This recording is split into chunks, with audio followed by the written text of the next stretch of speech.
Yeah, so I'm gonna talk to you about source generators.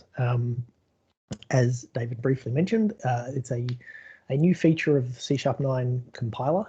Although interestingly, it's not a language feature, it's just the compiler tooling. So it's kind of not tied to C# 9, but it kind of is. It's a bit weird. Anyway, let's jump in. So source generation in general is something that has been around for many, many years. I think I've been probably using it for about 15 years now in various forms. And it's something that I think appeals to developers because it's all about automation.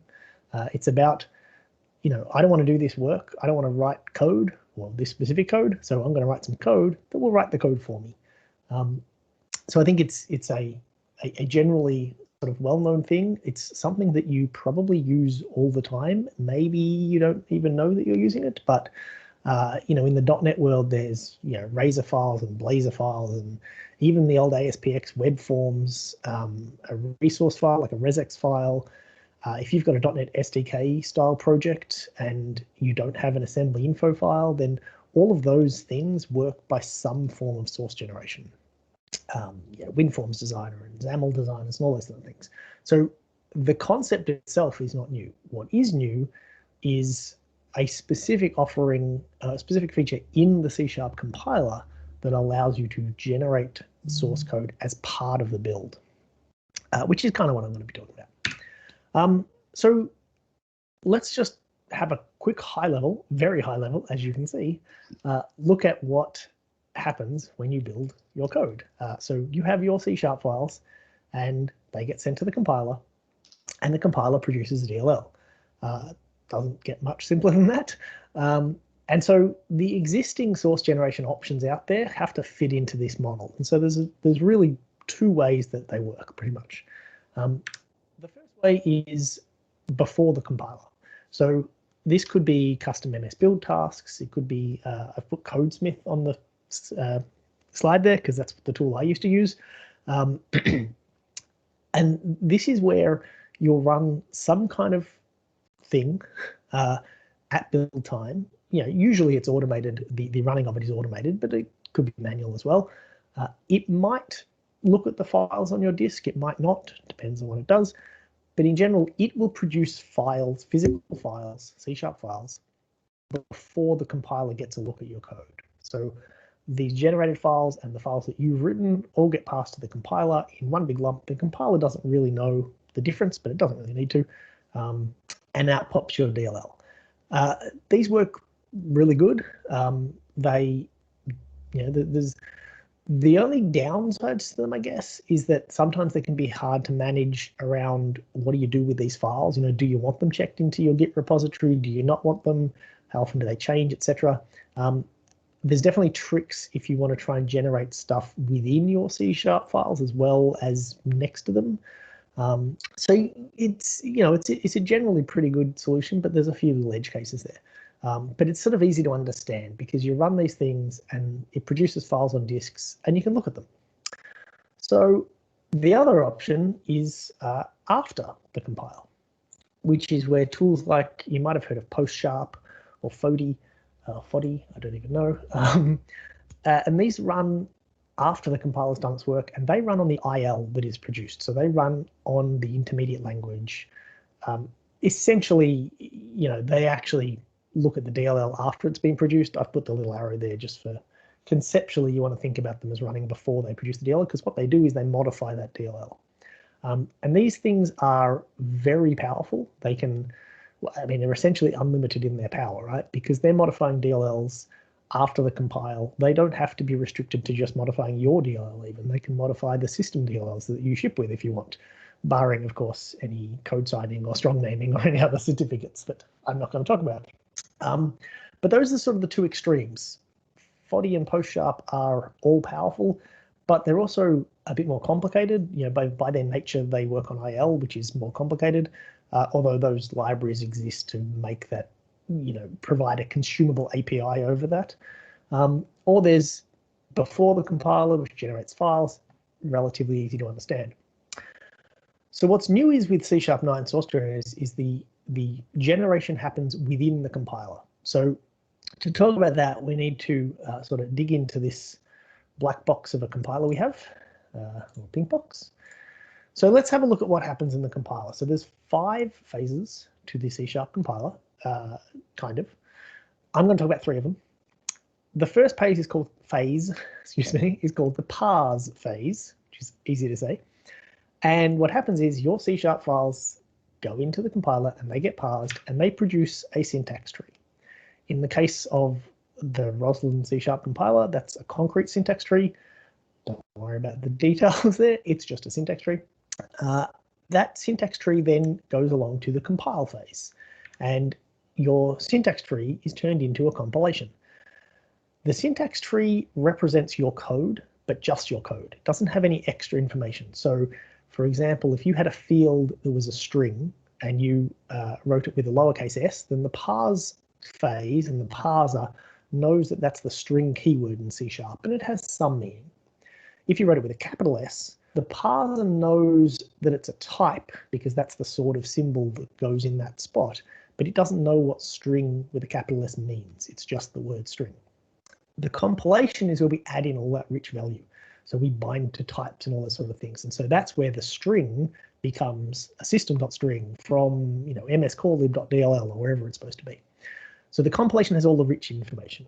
That is then sent to the emit phase, becomes IL, intermediate language, and becomes your DLL. That's the broad view of the compiler. So with source generators in the mix, things change a tiny bit. A source generator sits outside the compiler because you provide it, you know, via a reference to your source generator. You tell the compiler, hey, here's my generator, but it sits outside the compiler, kind of, right? It's user-written code, essentially. What happens? Your C# class go to the parse phase, they produce a syntax tree, they go to the compile phase, they produce a compilation, all the same sort of file. What happens now, though, with source generators in the mix is the compiler grabs those syntax trees that it produced, and it grabs that compilation, and it sends them to the source generator. The source generator does whatever it needs to do and produces source, which is a string. Being a string, first thing that has to happen, that has to get parsed. So that goes to the parse phase, creates a syntax tree, creates a compilation. And now that compilation that was created and the original compilation from the program are smooshed together by the compiler. And that is what is sent to the emit phase. So in the middle of this compile pipeline, your source generator is being called. You are essentially running code in the middle of compilation. And then we produce a DLL. And that's how they work. It's relatively straightforward in operation, but let's talk about some of the details. So, excuse me, some common questions that sort of come up. Does the source you generate exist on disk? The first thing that most people want to do when they write a source generator is look at the output. They want to look at the file it generated. And by default, that doesn't happen because all of this is happening inside the compiler in memory. The compiler is creating these compilations in memory, and your source generator is sent those in-memory objects. But there is an option to turn it on to emit the compiler-generated files, and then they go into the OBJ directory, and you can have a look at them. They're really only intended for reference. You shouldn't try to read them in as part of your generator to see what differences there might be or to try to save work or whatever. That's all getting a bit hairy, and it's best left to the compiler to work out when to call the generator. Can you have multiple? Absolutely, but they can't talk to each other. So as I was in that animation, all of the compilation for your program is produced, and that is sent to each generator. And then the generators essentially produce a compilation, if you like, and those are all mushed together. But each generator cannot see the compilation produced by another generator. It's not, it's not rerunning these things constantly. There's no way to express an order or anything. This is something of a gotcha as to if you've got some ideas for generators. This might be one spot that might trip you up, and you might go, "Oh, this doesn't actually fit." But there is. Yeah, well, for now it's there's no way for them to rely on each other. I don't know if that'll change, but there certainly has been some issues created on the various repositories asking for it, so who knows. Surely there's a better way than producing strings. This is the sort of the next thing that everyone who starts writing a source generator runs into, is having to produce strings that contain C# code is a little annoying, particularly if your C# code strings have strings in them, because now you've got to escape all of your quotes and all those things. And it feels like there should be a better way, because it feels like there should be an object model for this sort of thing to generate code. And there certainly is. So the reason that the syntax tree is a concrete syntax tree in C# is because the syntax nodes created have full fidelity. They have every single character in your code is represented by or as part of a node. So all the white space and everything. And they can go both ways. So you can produce code from a syntax tree just as you can produce a tree from code. So you can write your source generator and you can construct syntax trees directly to give us sort of an object model, but it's risky in a couple of fronts. Number one, it's quite easy to produce a tree that is not valid C#. Because of how detailed that tree needs to be. If you have, excuse me, if you're missing some white space somewhere, that can actually mean it doesn't compile. And then the other thing is just the compiler has not been hardened against compiling arbitrary syntax trees. It's really good at compiling arbitrary strings. It's very well hardened against that. It's not really good at about compiling arbitrary trees. It just has, the effort hasn't been done. So I'm sure there's a bunch of hairy spots in the compiler you'd run into if you tried to. And then the next sort of huge, I guess, blocker for some scenarios is source generators can't change code. This is something that the other source generation options that are out there don't have this limitation. So Fody is all about changing code usually in PostSharp, and even the pre-compilation generation options can change code if they really want to. Source generators can't.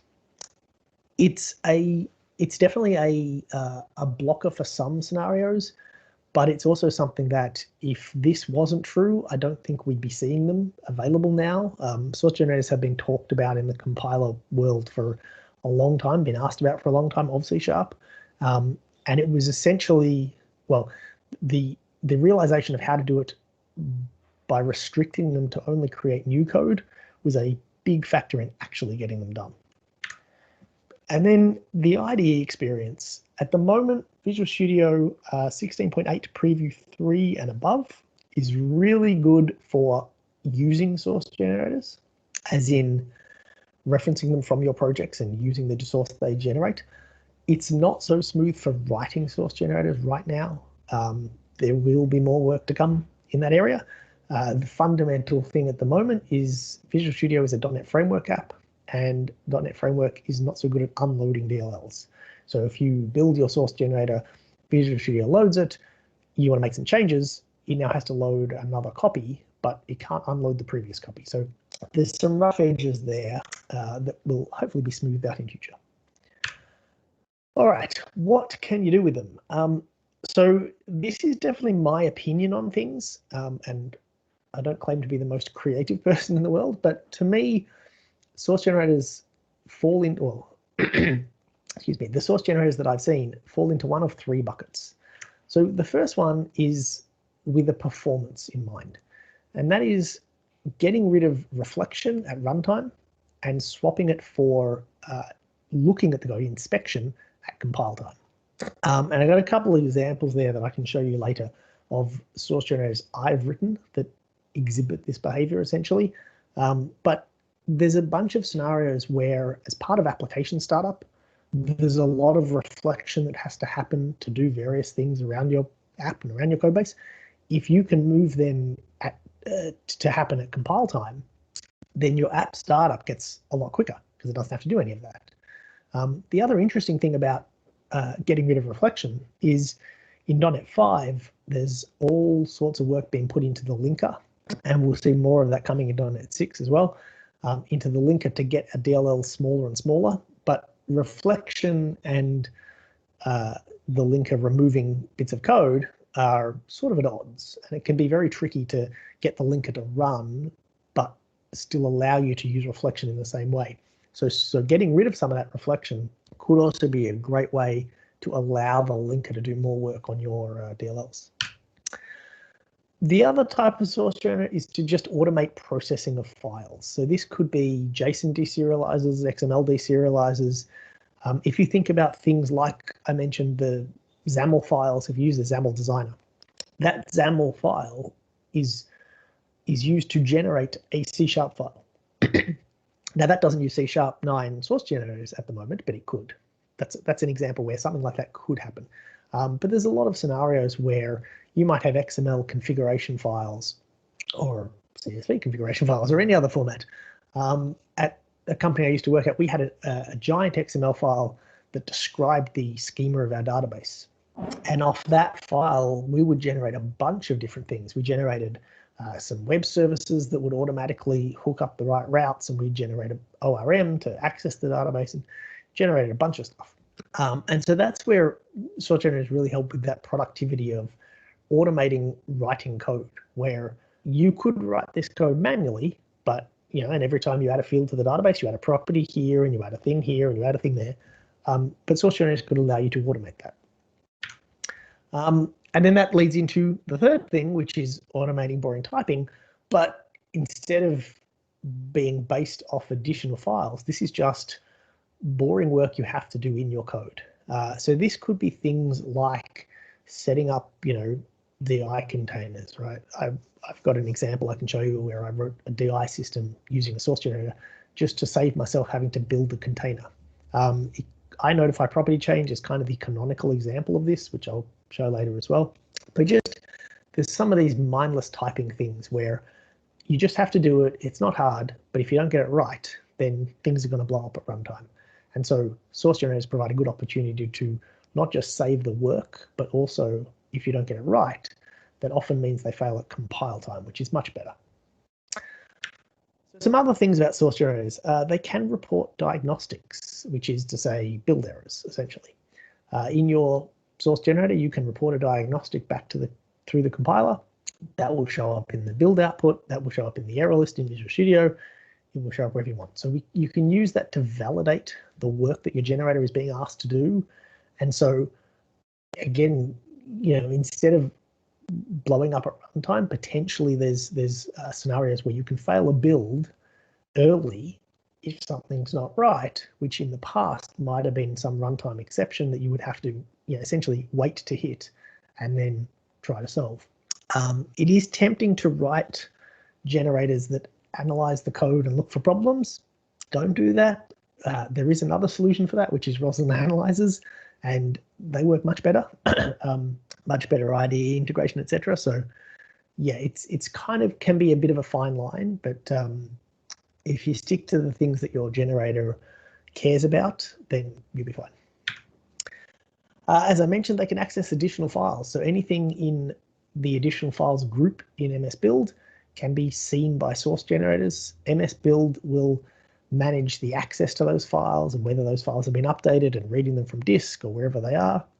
You just use this additional files property and away you go. You can do whatever you need to do. So this is a really good one for, as I said earlier, configuration files, that sort of thing. Strongly typed access to some data or some configuration.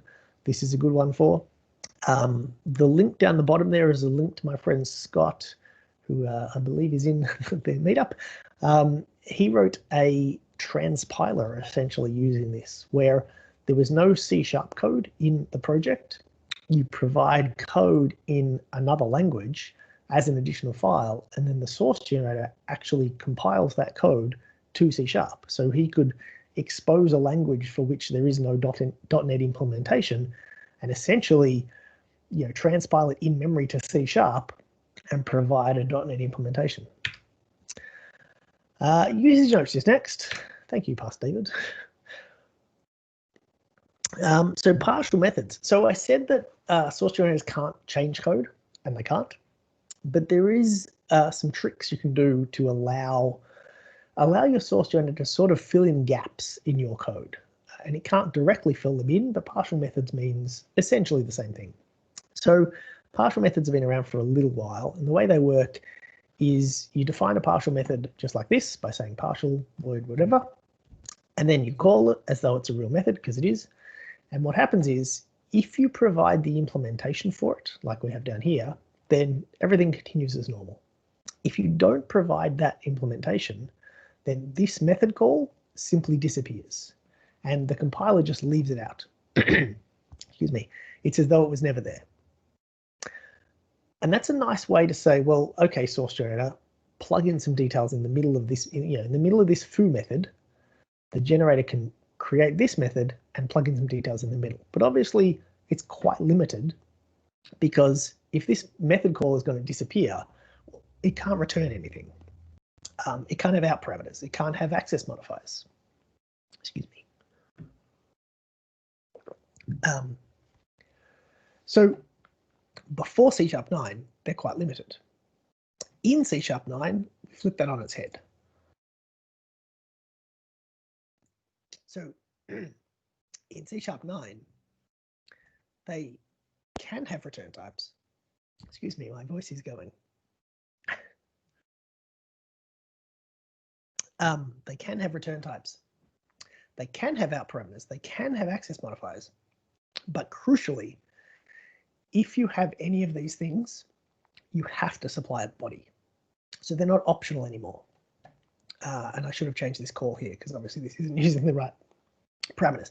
But so this just enables your source generator to do more. So it can still plug in this gap in your method where you need something to happen, but it can return something, and it can actually influence the surrounding code. All right, so how do we define a source generator? It's pretty easy. So on the top left there, those two pictures, that's how you reference them. Two different options. One is a direct DLL reference. That would normally come from a NuGet package, obviously, but for the record, there it is. It's just a DLL. You can reference them as a project reference. There's a couple of little things you need to do. So you put on this reference output assembly equals false. And what that says is, when building your project, you don't actually reference the source generator as a dependency. You don't need to deploy the source generator. It doesn't need to exist at runtime at all. So that's just telling MS Build that. And then the output type, you're telling MS Build again that this isn't a normal reference, this is an analyzer. And it's an analyzer because we're just reusing the infrastructure that was built for analyzers. But so you can use them as project references. It works totally fine. Realistically, the project reference is just a way of saying this has to be built first and providing the path to the DLL in an easier way. And so then to actually define a library that is a source generator, that's those two bottom screenshots. So the project file for the generator over here, the number one thing, it has to be a .NET Standard 2 project, cannot be any other type. And that's simply because the compiler is cross-platform. So your generator needs to be cross-platform as well. And then you reference the right Roslyn SDK packages. 3.8.0 will be out soon, but this is in later builds of 3.7.0 as well. So you don't have to be cutting edge, but obviously you got to be pretty recent. You reference the right packages, and to actually write a generator, you just have to do two things. You tag your class with a generator attribute, and you implement iSourceGenerator, like you can see on the right there. And then iSourceGenerator has two methods, an initialize method and an execute method. If you have written one of these before, a quick note that the API changed slightly in 16.8 preview 3. So those parameter types might be different to what you've seen before. But essentially that on the right there is the world's simplest source generator. It generates a class called foo. And in fact, I'm just looking at it now and it could be even simpler because it doesn't need to check source for null. So all you do to generate code is you create a string that has your code, and then you call the add source method. And this is essentially saying, hey, pretend there was a file called generator.cs and here's the code for it. That's all it is. And that gets munged into the compiler, as I said. And even that file name, doesn't have to be like that file name is, it's not irrelevant, but it doesn't have to be unique. You don't have to worry about the project already having a file of that name. The compiler puts a GUID in front of it, and then it puts in another thing. And so it's really quite simple to generate some code. Obviously, that generator is not going to do much, but it works. All right, so I'm going to run through quickly some of the things, sort of some notes, I guess, about writing a generator. Don't worry if you don't remember all of these. That's cool.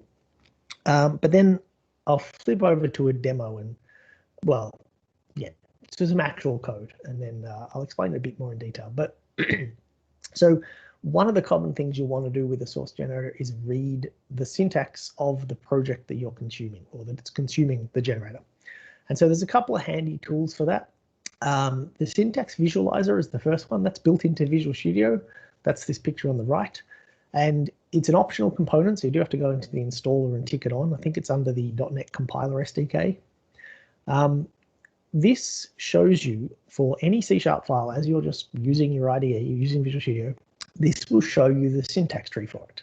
And this is important because syntax trees, as I said before, they're super detailed. They contain every bit of white space and every new line and just everything. So navigating around them can actually be a little bit of a challenge at first. You've got to sort of know your way around a bit. You know, in this case here, so this is the syntax tree for this bit of code, so it's a main method. But you can see here we have our main method declaration. But we also have, you know, tokens for open brace, a token for the public keyword. The identifier token is going to be the name of the method.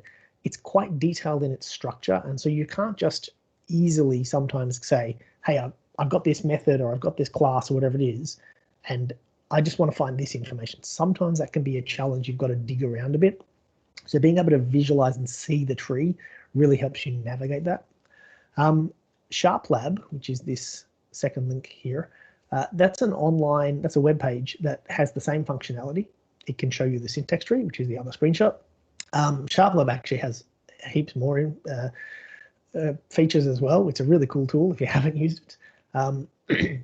But so you can use SharpLab to view that syntax tree without Visual Studio. It does the same job. What is the advantage over including the code in a class in a common subproject of the solution? That's a good question. I will answer that later in a real example. Hopefully I won't forget. And then, so the other thing with reading syntax is just trial and error. And this is the one that I employ the most, which is once you have some node in a tree, just using the watch window and exploring around, you know, it's a tree. So you can dig through all these levels here. There's a parent property, you can always go back up, and there's a children property, and you can always dig down. And just exploring around, don't be afraid to do that, because I find that the best way to learn, and the compiler is at least predictable, right? If you have a method call and that method call has some arguments, and those arguments have, you know, optional parameters or whatever they have, whatever form that method call is in, the compiler is always going to produce the same syntax tree for it every time. So if you can see that, oh, this has a property here which looks like it has the right thing on it, then that's the right thing, which is good. So then the other side of syntax is symbols. And this is where syntax is your syntax tree and symbols are your compilation. This is where we get the rich type information. And so the things to sort of remember here is there's a couple of things. So a compilation is a view of a project, if you like, and it has to have it. Well, it has everything in it that it needs for that project to be compiled and completely valid. And that means it has to know about every single dependency, every single type in every dependency, and every method in every dependency, right? If you think about it, the compiler can't compile, say, something simple like a string length check. If you have a string.length, it can't compile that unless it can find the string type, unless it can find all the properties on it, check that there's a length property, check you've spelled it right, check the return type is int, etc. So all of that information is available in the compilation. So the global namespace is the view of the world for that compilation. That is where you will find everything you need. You will find a lot more that you don't need, so it can be a bit of a challenge navigating it, but everything is in there. Get type by metadata name is your shortcut into some of that. So if you know the type name you're looking for, pass it into get type by metadata name, and the compiler will find it for you. So that's where you would pass in, the name of an attribute to look for example, and you'd be able to pull that out easily. The get semantic model method is how you bridge from your syntax into your symbol. So if you have a syntax node, you call get semantic model on it, and that will give you the symbol information. Well, that gives you the model for it. You then call get symbol info, that gives you the symbol information, etc. Much like looking at syntax, trial and error is a great way to do this. You can just look around. The syntax visualizer has some support for this. It says I've put but not really there because the support is a little lacking, but there was a PR a couple of weeks ago to add a bit more and fix a couple of bugs. So hopefully that'll get better in the next, if not the next preview release of VS, the next major release. Generating syntax. So you probably can't necessarily read the chunk of code on the left there. Don't worry, that's sort of intentional. This is produced, I was trying to copy that link and I can't do it. This is produced from a website called Roslyn Quota. And this is where you can type in some code and it will produce the code necessary to using the Roslyn syntax tree API to produce that source code. And so this code on the left will produce this code on the right. This is for if you don't want to use strings in your generator, but it comes with a warning. And the warning is, as detailed as this is on the left, this is, sort of, it's not quite the minimum you'd need, but it's also not all of it. There's an option in Roslyn Quota to leave out unnecessary bits, and I have turned that on for this snippet, otherwise you really wouldn't be able to see anything. So we can get very verbose. The other thing is, at the very bottom here, there's a call to a method called normalize whitespace. If you leave that off, this generates code that looks like this, right? This is clearly not very good code. And this is where the concreteness of the syntax tree comes in. It can go two ways. It can generate code from a syntax node. So that means you need to get the syntax nodes right. So I put this in here mainly as a warning to say, it's tempting to do this, but start with strings. And I'll show you some generators later. And I don't personally think strings is that bad, but Roslyn Quota is useful anyway. Roslyn Quota is also another way to just sort of see what would the syntax tree for this look like, although you're kind of looking at it from the other point of view in terms of how you would create it.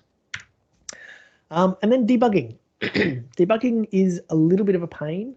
There's a few different strategies. So debugger.launch, you can put that in your source generator, and when your compilation is run, you will get a pop-up box that says which copy of Visual Studio do you want to use to debug this, and that works. You can put breakpoints and you can inspect things, and it totally works.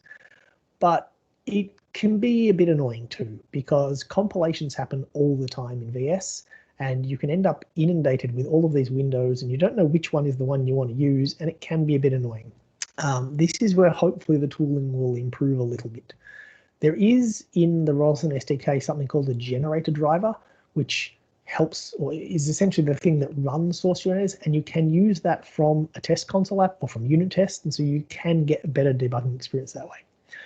There's a few links there as well, which I suspect Rob will put in the chat because he's been very dutiful so far. Thank you, Rob. So sourcegen.dev is something I wrote when I started playing with source generators. The actual writing, authoring of them was painful. So I wrote that to make that a bit easier, to at least play with them and see what was possible. And I'll show you that in a second. The second one there is a repo that I made called source generator template. What that has in it is essentially the 4 projects that you could ever want for a source generator. It has one project, which is the consuming project, right? The application. It has the source generator itself. It has tests for the source generator. So you can debug the tests and actually step into the source generator. And it has a console app that just outputs the generated source. And again, that one you can debug and step into. That's usually my starting point. I'll grab that repo, copy it, rename it, and I'll start from there. For a more formal solution, Chris has a project he calls Kittitas, which is the county that contains the town of Roslyn in Washington. Chris is actually the developer on the compiler team who wrote source generators. So you know that his project's going to be good. Kittitas is it's an MS Build SDK and a .NET tool that help debug, and you basically, you F5 and running your generator. It's amazing. All right, demo time. Excellent. So, 1 second while I have a drink.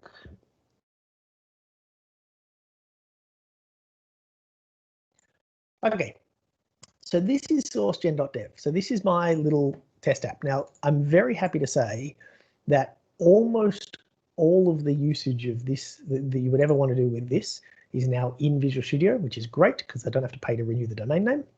But this is still, I think, the quickest way to muck around with the actual generator. So I'll just explain briefly what's going on. And in fact, I'm going to pick a different example here. Let me pick Auto Notify. So what we have here in the top left box, we have our program code. So this is my project that's going to consume this generator. This is my application. This gets compiled and the compilation gets sent to our source generator, which is over here on the right. And it comes in, you can see here's our initialize method, here's our execute method. So this is the source generator that's going to run. This source generator runs and it generates some output, which is down here in the bottom right. In this case, you can see here it's generated an attribute. And if you look here, here's the string that is this attribute. So then the generator output and the program code output, or the generated code and the program code, the compilations from them are the two things that are smushed together. And then we have our final application, which is run, and there's the output.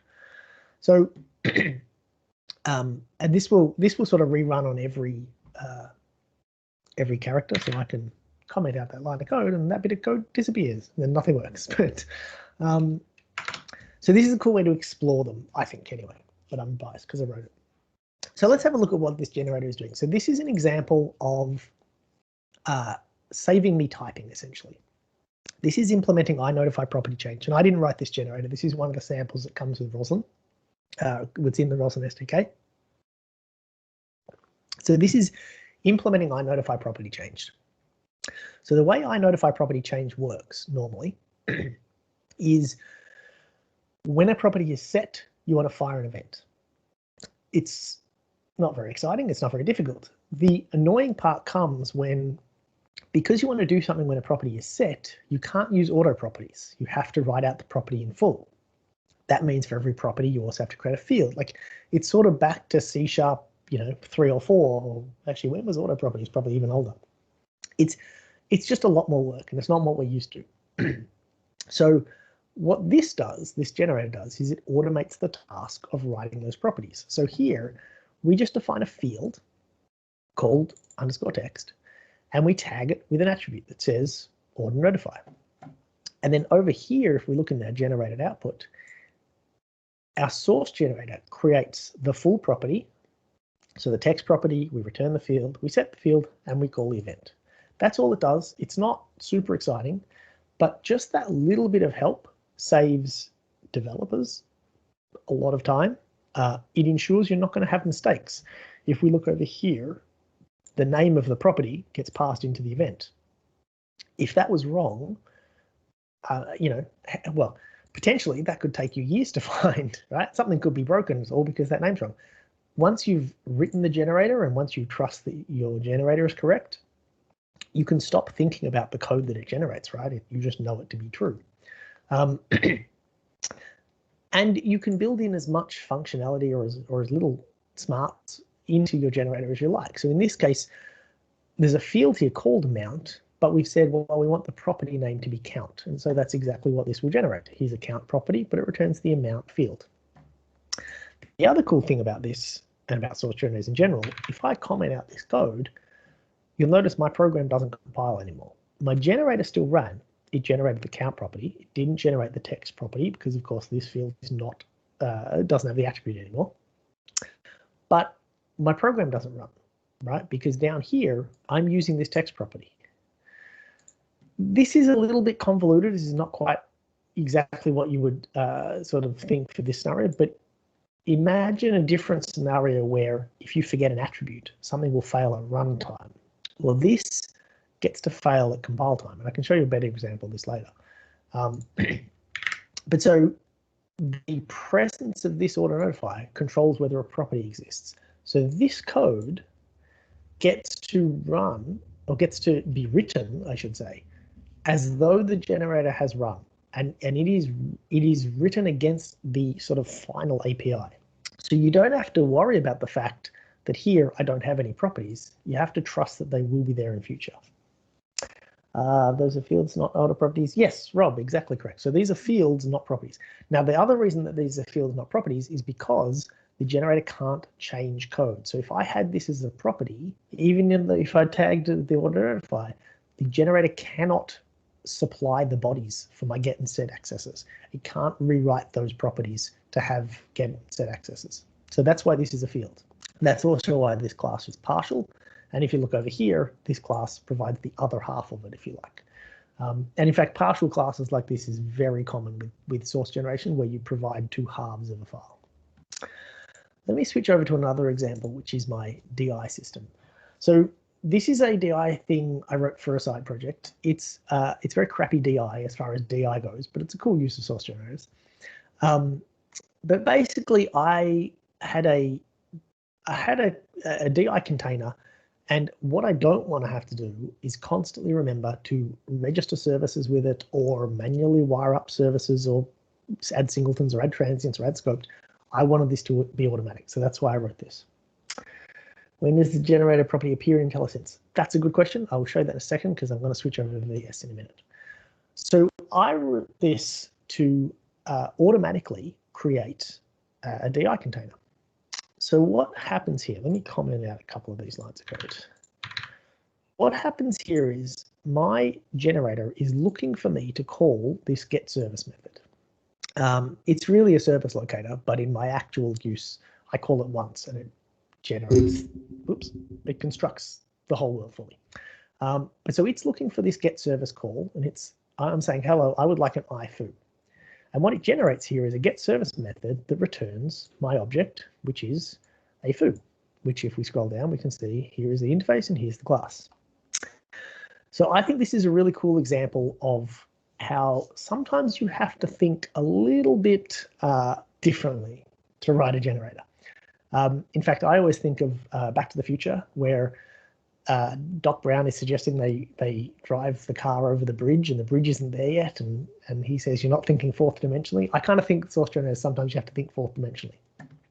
If you look at this code and you said, hello, look, here's my service locator, this is the worst service locator you've ever seen, because it only ever returns instances of foo, and in fact it only ever returns the same instance. This is a terrible DI system. But you have to remember that the generator can see the code, so it knows that getService is only ever being called for IFOO. If I uncomment this line, the generator can now see that it's being called for bar as well. And so now we have an if statement in our generated code. And in fact, we have, these are now lazy. Instead of being instances that are going to be created the first time someone asks for any service, they're now lazy. So they're only asked when you actually want that service. Even little things like, notice there's no if statement around bar. There is around foo, but if it didn't fall into this if statement, the generator knows that every other call must be for an iBar, and so it gives you one. And then if I ask for an iBaz, I get a build error, because there's no implementation available for that. So this is super powerful, because you can imagine under normal circumstances, your app starts up, your DI container has to go and, maybe it discovers assemblies, maybe it gets handed them manually. It has to go and validate everything and make sure it knows how to construct everything it needs to. And if it can't, it throws an exception. But that's a runtime exception. If there were scenarios where that runtime exception might not be seen at app startup, but maybe later, you potentially have a bug in your program that you're waiting for someone to find. Hopefully your testing finds it, but maybe not. With a source generator, sometimes you can actually move those sort of error conditions, and you can move them into being a build error, which is super powerful. What if public class bar, this is a very good question. So what if, Rob's question is, what if bar takes a foo? I can show you that. Let me just turn off auto while I type. So this is, strictly speaking, nothing to do with source generators. This is just the features of this particular source generator. But what should happen is refresh. There we are. So now when it constructs var, it passes in the value of my foo. And in fact, I can make foo transient. And now when it runs, this will now just construct.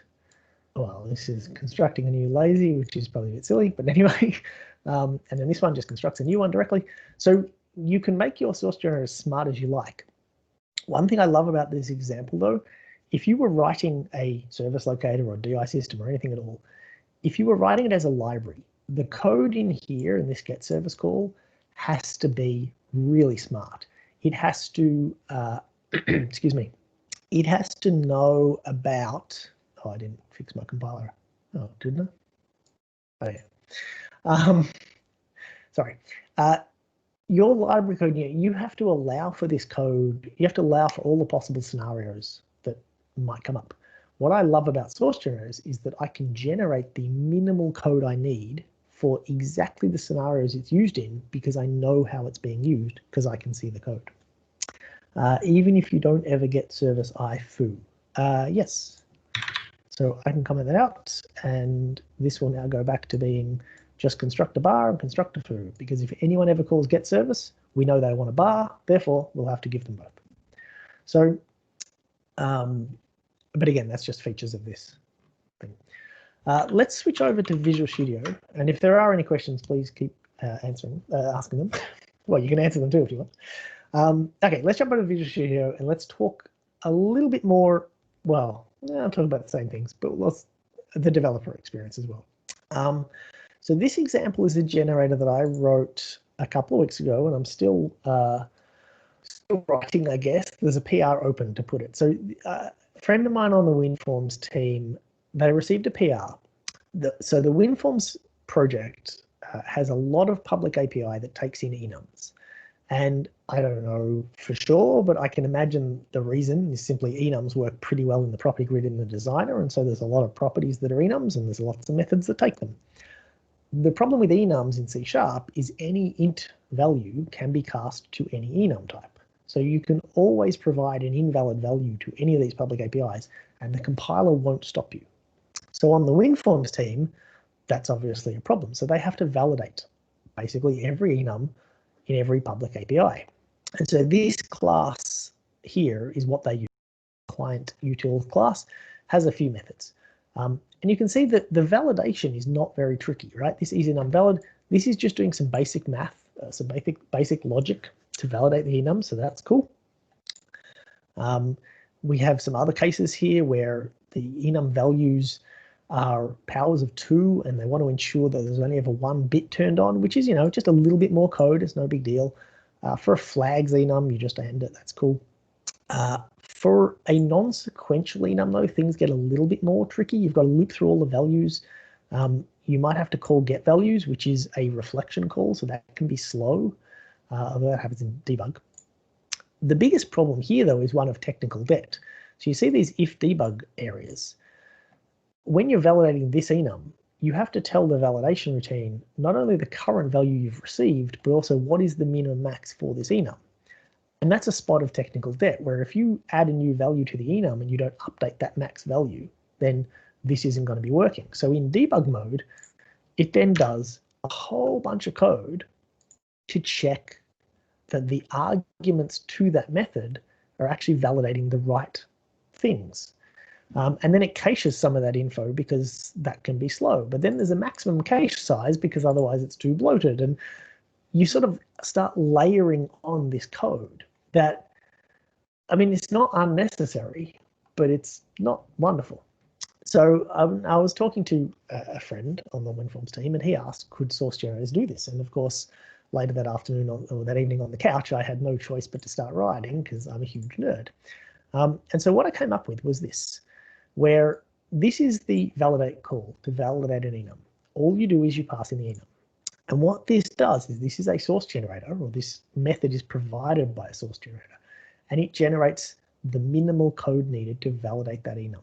So in Visual Studio, I can press F12 and go to definition, and I can see my generated code. So let me just put this here. Oh, this isn't working. When you're sharing your screen, you can never hit. Nope, that's not the right. Okay, hang on a second. Let me shrink that. Okay, now is it gonna let me? Nope. Oh, I think it's because I've got two monitors of different sizes. There we go. Okay. So, no, I can't see the chat. Hang on a second. Let me get the chat again. There we are, you're back. All right, so this is my generated code. So this is my output. So when I validate this simple enum, this is the validation method. And you can see this is as simple as it gets as far as validating an enum. So how does this help detect debt? Well, let me add a third thing to my enum value and just have a look at the 1 over here. As soon as I start typing a new value for this enum, Roslyn is going to try and compile my code because I typed something. That compilation is produced, it runs the generator, and my generator now has to check for 2 because now I've just added a third option. I haven't even finished typing and my validation is already up to speed. And because this is in the compiler, this isn't a Visual Studio feature, it doesn't matter whether I'm running on the command line or in the cloud or CI system, it doesn't matter. This essentially doesn't exist on disk anywhere anyway, right? This is all just magic that is produced on demand. So as far as the developer experience that, excuse me, about appearing in IntelliSense, as someone asked, it's really good because the methods exist and they do their work based on their call, but it also can be a little confusing. So I just commented out this line to validate. So now there's no more validation being done for this simple enum type. And so you can see the whole method disappeared. This is a pro and a con of this solution, right? It's good because it's not like I'm trying to find every enum and then writing a validate method for it. That would be ridiculous. It would take a long time. You could totally do it. You could write a validate method for every enum in the whole .NET framework, but it would take a while. This is finding method calls.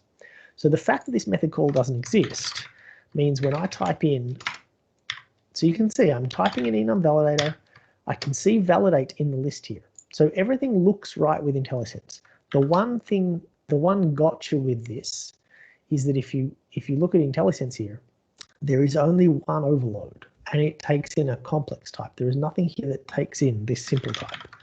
If I just blindly type it though, well, now there is. And so that is a little bit of a gotcha with using these things, but that's also very much down to the implementation of this generator. If I'd written this validate method to take in, if this just said enum, the base class enum, then this wouldn't have been a problem. And it actually could have still worked the same way, just maybe there'd be an if statement to switch on the type, or you could redo this validation code in any form you like, and then just write the generator that produces it. In fact, I would say that's a bit of a tip for writing them. My advice would be think about what you want the end result to look like first before you even start developing the generator, because it really will help.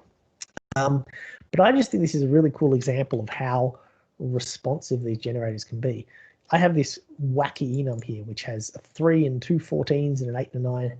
And you can see the generated code here is just check if it's a 3, check if it's 14, and check if it's 8 or 9. That's all. If I add another one in here, now this is 7 to 9. It just produces the minimal code. So as far as swapping reflection for performance, this it's hard to beat, right? This is a bunch of if statements as opposed to enum.get names and looping through all the values. If I make this a flags enum, then this generation will change as well. So now we're doing an ampersand 3, right? So this is validating that all the values in the value passed in is one of the values in the enum. What if 7 is between 3 and 14? I mean, it is. I'm not sure. Oh, you mean physically in there? Yeah. So that's, again, the generator sorts things first. None of this matters. I mean, this is sort of up to you to write the generator to be resilient to what you want it to be resilient to. So in my case, if I make this in, you can't inherit from full, fine. I'll inherit from double. Can't inherit, I don't know. My generator doesn't necessarily have all of these features. That's kind of up to you to scope it right, but yeah. So anyway, I thought I'll quickly run through how this works, just so you can see some actual code. But yeah, feel free to ask any other questions. So here is my generator. Let me get rid of that. Oh, I didn't mention this. Whoops, I forgot. Sorry. Back to the IntelliSense question for a second. Hang on, now I've got to resize this window. So if the call is there, then we generate a method. But so what if there are no calls? Oh, and of course I can't do it. So if there are no calls, you can see the IntelliSense is still working, and I have one overload that does take that generic enum type.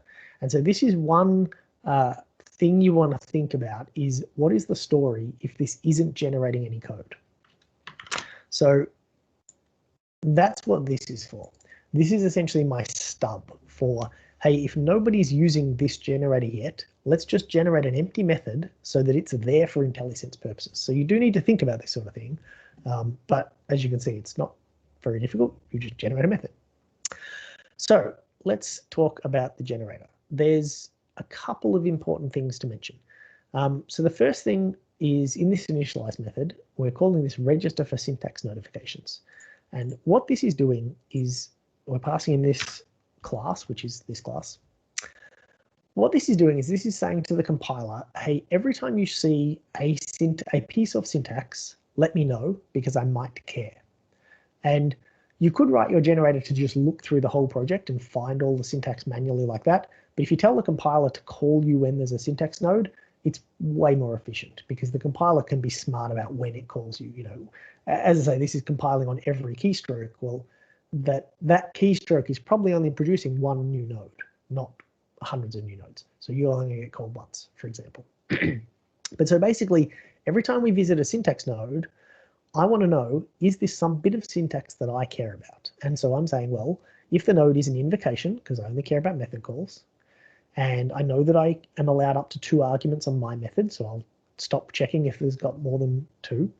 If my method name is called validate, and if I'm on a class called enum validator.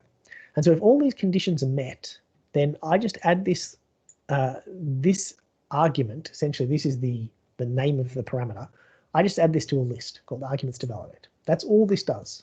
So in the course of compiling, I'm building up a list of things I'm interested in.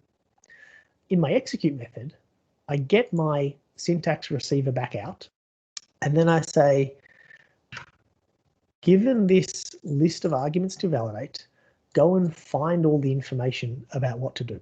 And so this is where we switch from syntax nodes to symbols. So we get the semantic model, we get the type info, so we find out the type of the enum.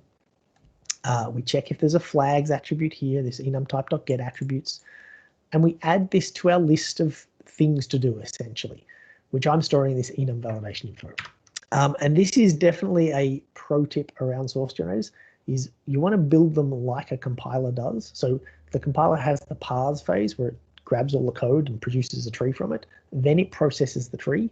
You want to do that same sort of thing. So look for all the information you need and build up this information in some kind of memory structure. I mean, I'm just using a list. It doesn't have to be complex, but I get all of the information first. Then I worry about how to generate the code. It makes things a lot easier. And so this class just says, well, here's an enum of this type, whether it's flags or not. And this calls enum.getMembers, and it simply adds all the members to a list. Once we have all that information about the enums, excuse me, we back up here and we say, right, well, if we found any, we need to. Otherwise, we're going to just generate our stub. And then to generate something, this is where I'm using strings because I don't think they're that bad, especially in this case. This is a little bit annoying to read, and you've got to make sure you have your closing braces right, but you'll only get that wrong once. It's not the worst thing in the world, but essentially each method for each enum we find, we want to produce a method. So we have an XML comment, we have a method call, we put our types in, etc. Yes, I have to escape some quotes. It's not that big a deal. Yes, you need to put braces in, which means you need to double braces if you're using this. Like, I can see why people don't like it, but at the same time, I just don't think it's that bad. And then we generate our method body. And our method body is basically 2 forms, one for flags and one for everything else. for a flags enum, we generate 1 line of code, and for everything else, we generate however many lines of code we need.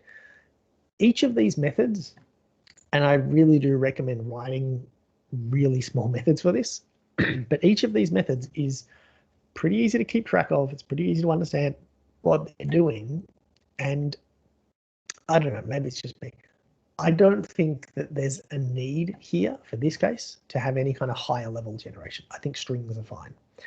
The most complicated bit of this whole generator is actually this method, which is where it goes through an enum and puts all of the numbers into an ordered list of groups. This is the code that I worked on the most because, you know, there was lots of off by one errors and things. But that's basically it. We go through, we find all the information, and then by building up that list first as well, excuse me, we get to do things like, if we go into here, so you can see as I find each enum, I add them to a hash set. And then if we already found it, I just skip over it, right? That little bit of code, right, which is not a big deal, that basically prevents this from generating a new validate method for each call. And it's those little things that really are helped by building up that information first. Find all the validate methods, put them in a list. Okay, there's 6 of them, 7 of them. Go through all the methods, find all the types you want to validate. Okay, there's only 1 of them.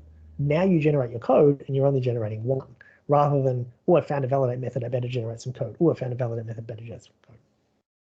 So that's the sort of process and that's the sort of thinking. I think the biggest thing, the hardest thing about these things is learning to think, as I say that, learning to think 4-dimensionally, whereby you've got to be able to look at this code and trust your generator. So in fact, in the PR for WinForms where I put this up, one of the comments was, you know, oh, this is only checking 2. What if I add a 3rd value?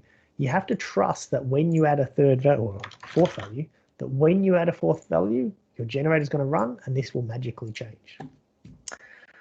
Using the Roslyn API instead of strings ends up really, really verbose. Yes, it definitely does. And it's probably a case, depending on the generator, where you might want to mix and match. So, you know, for this 1 line of code, this is probably not a big deal. I could definitely see someone creating a helper class or a helper method to produce a method body that includes the method name and the braces and does the indentation right. You know, this is a very simple example where this indent is, you know, I know this is 8 spaces and I know for my method body, I want another 4. That's it. They definitely can obviously grow and it can be harder. Speaking of trust, is there a pattern for testing generators? So that's an interesting question. I don't have the tests here. So there's 2 basic ways that I do this. This is one. This is a console app, and where I'm providing the source of the program as a string, and then I'm calling the generator and I'm outputting the generated output. So this is for me to manually validate what I'm doing. And this is also a really good way to debug because I can put a breakpoint on here. And if I debug this application, that breakpoint gets hit, I can step through, etc. You can create tests. Let me see if I can bring up. I don't have them on this machine. GitHub. Homepage GitHub. So I have written tests for this generator, the production version of it. Let me just go to it and find out. I'll find it. There it is.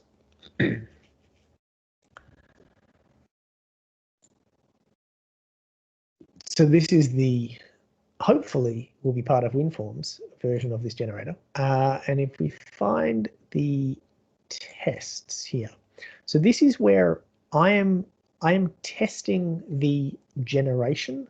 I'm not testing the output of the generation, if that makes sense. And why didn't, hello GitHub. Okay, GitHub's not very happy with me for some reason. Let me see if I can quickly find it. Nope. Well, there we go. So once this page loads, what I'm doing is very much like that console app. I'm sending in, hey, given this program, I expect the generated method body to contain these if statements. And so I'm testing my validation that way. You certainly can test the output as well. And that's actually easier because that's just having a unit test project that references the source generator. And then you just essentially go assert.throws and call your validate method, and away you go. Here we go. So what I'm basically saying here is, given this enum, right, this sample code, so this enum with a call to validate in it, I expect to see this in the generated output. And so that's how I'm validating the generation. And then somewhere in here, yeah, so then here, and this is harder to see because this is within WinForms, but essentially this is asserting that if I set this parameter, this property to an invalid value, this will throw. And so that's testing the result of my generation at runtime. So you can do both. It does get a little bit tricky thinking about those things. I'll focus on unit testing generators themselves. Yeah, so absolutely unit testing generators is fine. So this code here, this uses the generator driver, and you basically give the generator driver an instance of your generator and it will produce the output the compiler would have produced. So you can validate that as much as you like. I guess the only thing there is they can be flaky because, you know, the smallest change to what you're generating, if you output one more comment or you have indentation off, you could potentially break your test, so you need to be careful. But that is pretty much it. Yeah, that's it. There you go. I can swap to that side. If there's any more questions or if anyone wants to come off mute, I'm going to stop sharing my screen, but I'm happy to hang around and ask anything else.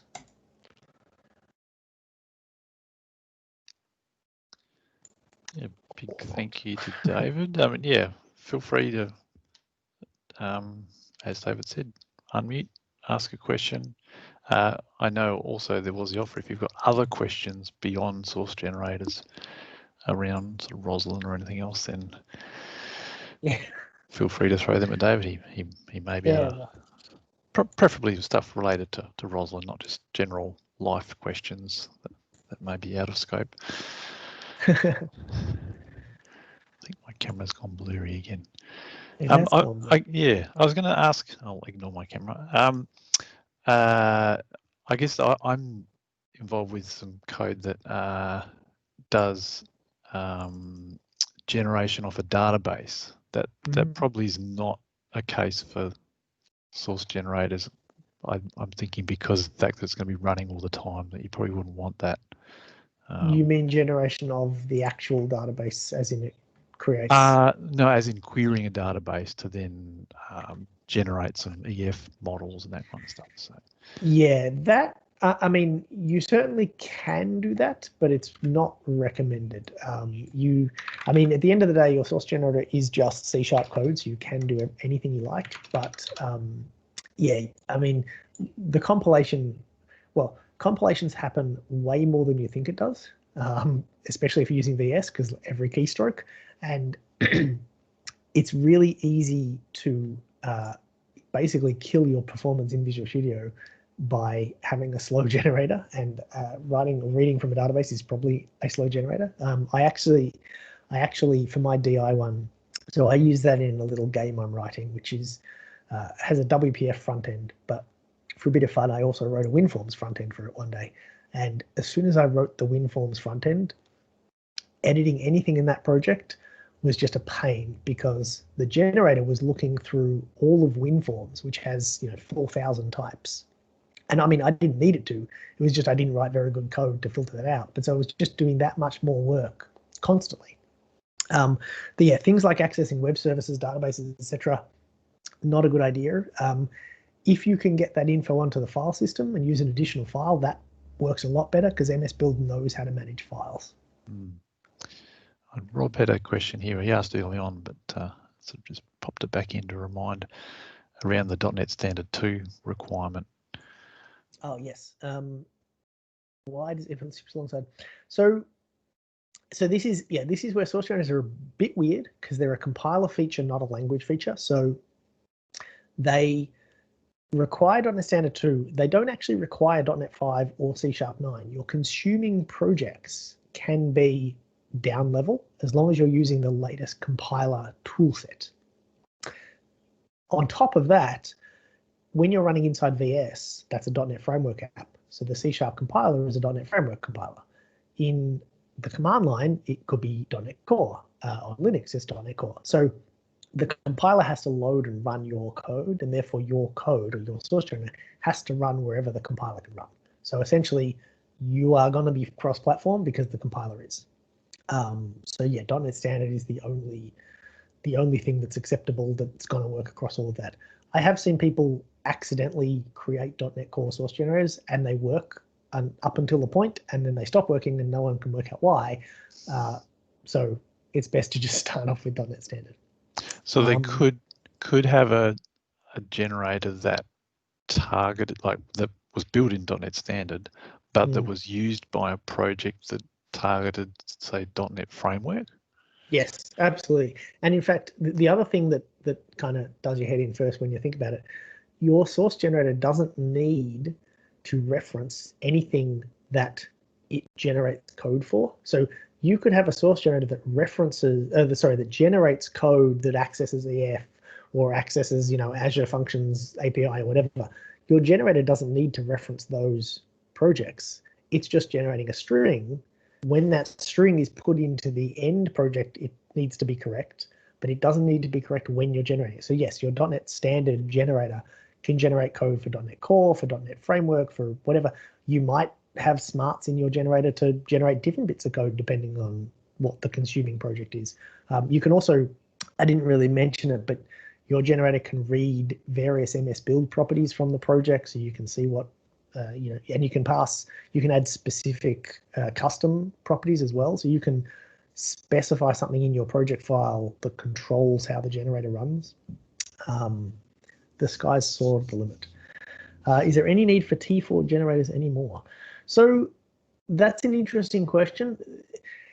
It remains to be seen how much existing generation options will sort of move to source generators. I don't think they're a slam dunk for all situations.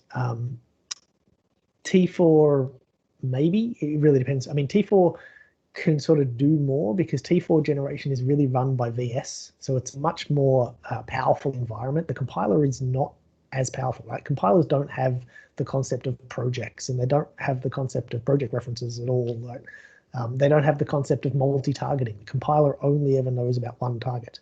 The multi-targeting comes at a higher level, and the compiler's just called more than once. So there's all these different things you can do with other options that you can't do with source generators.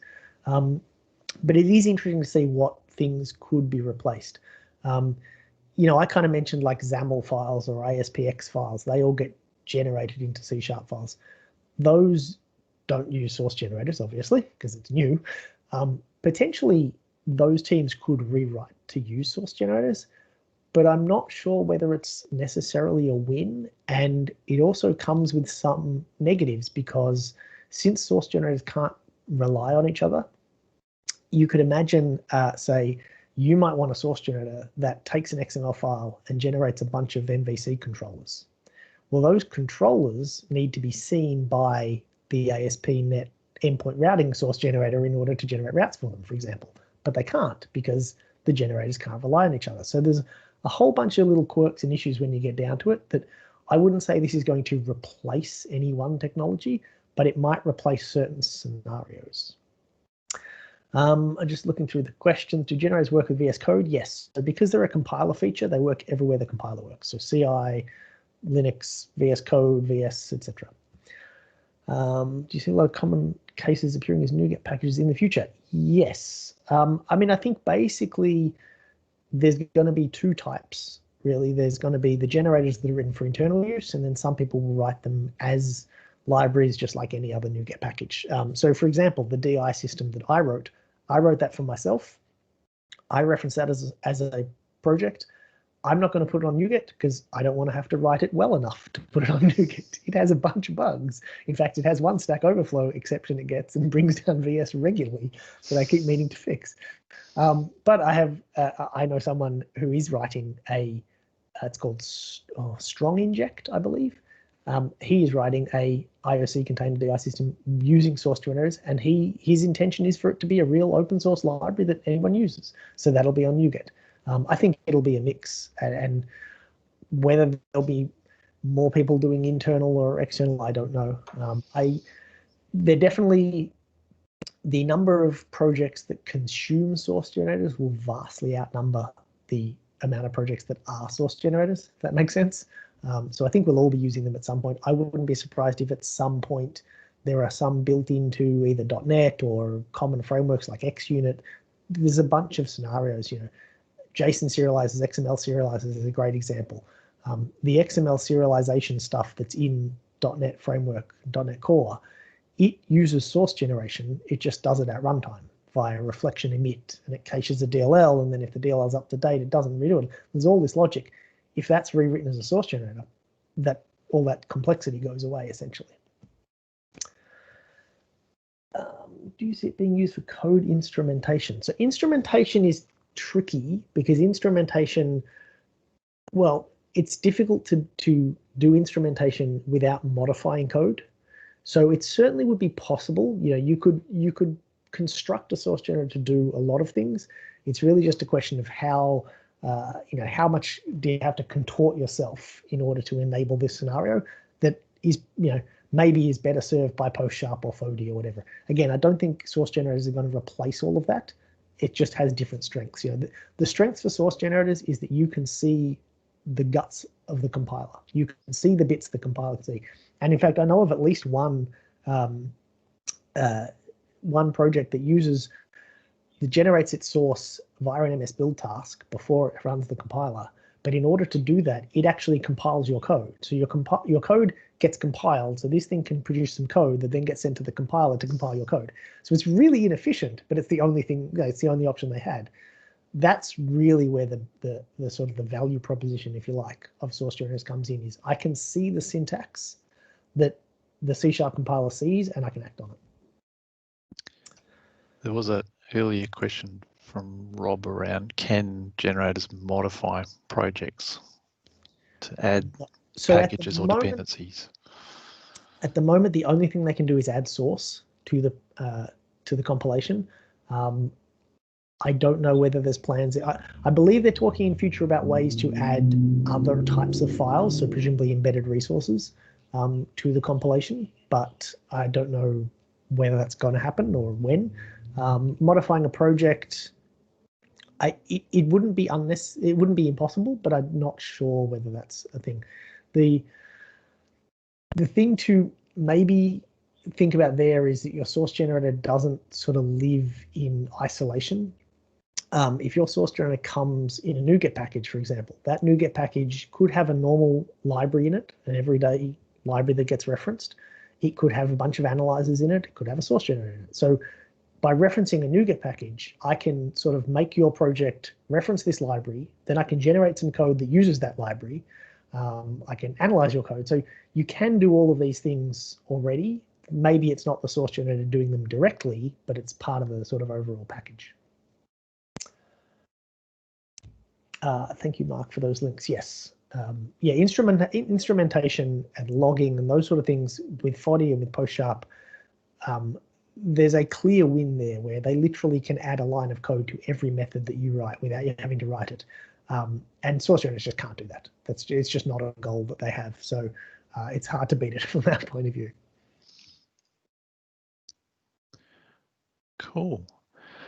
Well, big thank you, David. Thank you for giving up part of your day today to spend some time with us, and I'm glad your voice managed to make it to the end of the talk. And yes, I'll give it a good rest this afternoon. If there's no more questions, a big thank you sincerely. I know there's a lot of interest in this talk, and I guess there'll probably be some people who couldn't stay to the end, or will be watching the recording later on that we'll post up. But yeah, thank you very much. No worries. Feel free for people to hang around in the chat room, and otherwise we'll catch you all next month. Thank you. And yeah, if anyone has any other questions, you can always grab me on Twitter or everywhere else. I have a unique name, so as long as you can remember to spell it, you'll probably find me.